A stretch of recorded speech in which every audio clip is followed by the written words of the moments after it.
15 साल तक बंगाल की सत्ता पर राज करने वाली ममता बनर्जी की सरकार अब इतिहास बन चुकी है और अब पहली बार बंगाल में बीजेपी का भगवा लहरा रहा है।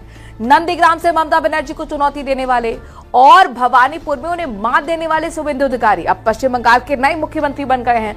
कोलकाता के ब्रिगेड परेड ग्राउंड में प्रधानमंत्री नरेंद्र मोदी की मौजूदगी में शुभेंदु अधिकारी ने मुख्यमंत्री पद की शपथ तो ली।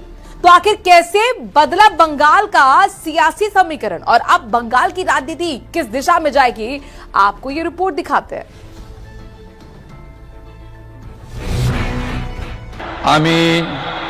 शुभेंदु अधिकारी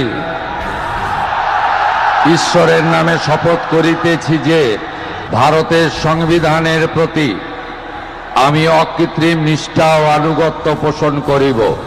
पश्चिमबंग राज्येर मुख्यमंत्री रूपे आमार कर्तव्य समूह निष्ठापूर्वक एवं विवेकसम्मत भावे निर्वाह करिब। बंगाल में भगवा राज 15 साल बाद बदली सत्ता। शुभेंदु अधिकारी बने मुख्यमंत्री। ममता सरकार का अंत। ब्रिगेड परेड ग्राउंड, हजारों समर्थकों की भीड़। मंच पर प्रधानमंत्री नरेंद्र मोदी, गृह मंत्री अमित शाह, रक्षा मंत्री राजनाथ सिंह और बीजेपी शासित राज्यों के मुख्यमंत्री। और फिर वो पल आया जब शुभेंदु अधिकारी ने पश्चिम बंगाल के मुख्यमंत्री पद की शपथ ली। इतिहास इसलिए भी बना क्योंकि पहली बार बंगाल में बीजेपी का मुख्यमंत्री बना है। 15 साल बाद ममता बनर्जी का किला ढहा और बंगाल की राजनीति में सत्ता परिवर्तन हो गया। कौन है शुभेंदु अधिकारी? शुभेंदु अधिकारी का राजनीतिक सफर भी बेहद दिलचस्प रहा है। एक समय वो ममता बनर्जी के सबसे भरोसेमंद नेताओं में गिने जाते थे, लेकिन फिर वही नेता बीजेपी का सबसे बड़ा चेहरा बन गया। 1995 में कांग्रेस से राजनीति शुरू करने वाले शुभेंदु अधिकारी 1998 में तृणमूल कांग्रेस में शामिल हुए। सिंगूर और नंदीग्राम आंदोलन में उन्होंने अहम भूमिका निभाई, लेकिन 2020 में टीएमसी छोड़ बीजेपी में शामिल हो गए और अब वही शुभेंदु अधिकारी बंगाल की सत्ता के सबसे बड़े चेहरे बन चुके हैं। शुभेंदु अधिकारी के साथ नई सरकार के कई बड़े चेहरे ने भी शपथ ली। माथा भंगा सीट से विधायक निशित प्रमाणिक ने मंत्री पद की शपथ ली।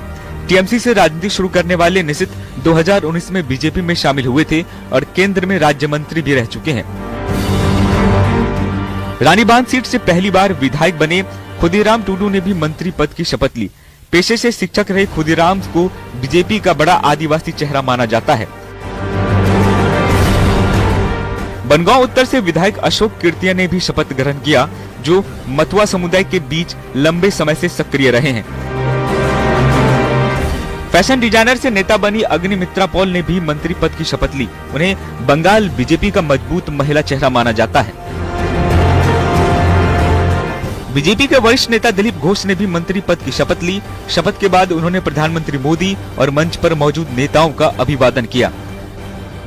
शुभेंदु अधिकारी के मुख्यमंत्री पद की शपथ लेने के बाद बीजेपी और सहयोगी दलों के नेताओं में जबरदस्त उत्साह देखने को मिला। किसी ने इसे ऐतिहासिक दिन बताया तो किसी ने बंगाल में बदलाव की शुरुआत करार दिया। प्रायोरिटी कोई एक नहीं है, बंगाल को आगे लेना है। लोग शांति से निर्भय हो गए चाहिए, ऐसा वातावरण चाहिए। और कितना हो रही है? पहला खुशी तो हो रही है, लेकिन जितने बलिदानी हमारे 50-75 साल से बलिदान दिए हैं, उनका भी याद आ रहा है इस समय। बंगाल निश्चित रूप से आज का दिन एक अद्भुत है। अद्भुत दिन है। माननीय नवनिर्वाचित मुख्यमंत्री जी और उनके मंत्रिमंडल के सदस्यों को बधाई। देश के आदरणीय प्रधानमंत्री मोदी जी जो देश को आगे बढ़ा रहे हैं, देश को आर्थिक महासत्ता बनाने में जुटे हुए हैं, तो ऐसे परिस्थिति में उनका करिश्मा, उनकी जादू यहाँ पर जीत गई है। मैं पहले ही कहा था कि एक तरफ भय था, दूसरी तरफ भरोसा था, तो इस चुनाव में भय हार गया और मोदी जी का भरोसा जीत गया। ये बंगाल की जनता का साहस है, विश्वास है, जो उन्होंने विकास का रास्ता चुना।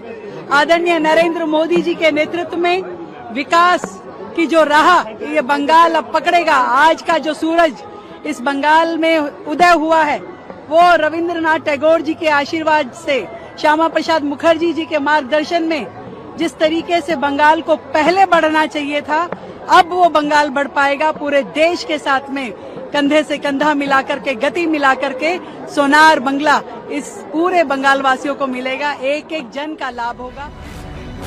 बीजेपी की इस जीत के कई मायने निकाले जा रहे हैं। पहला, बंगाल में दशकों पुरानी क्षेत्रीय राजनीति को बड़ा झटका। दूसरा, पूर्वी भारत में बीजेपी की सबसे बड़ी राजनीतिक सफलता। और तीसरा, 2029 के लोकसभा चुनाव से पहले बीजेपी के लिए बड़ा मनोवैज्ञानिक बढ़त।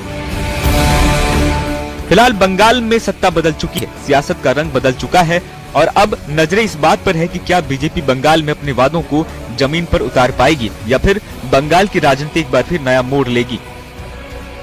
Bureau report, news 18 Delhi NCR।